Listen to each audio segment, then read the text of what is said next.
So hello guys, in this video I'm going to show you how to send or transfer crypto from crypto.com to Binance. So to do this it's pretty simple.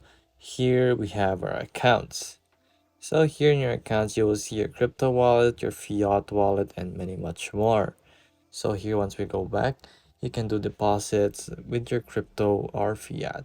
So we're gonna look for our own. So we got Bitcoin.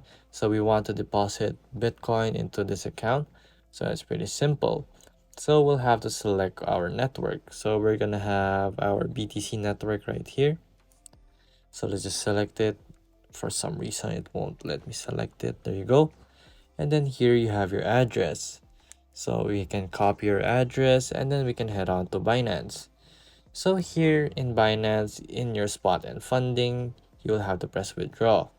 We'll have to go to BTC and then send via crypto network.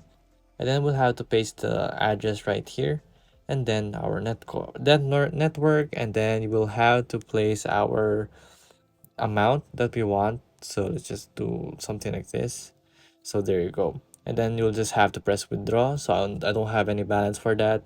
So once you have done that, it's going to be sending it to basically here in your crypto.com, and it's finished. So if this video was helpful, please hit the like button and don't forget to subscribe.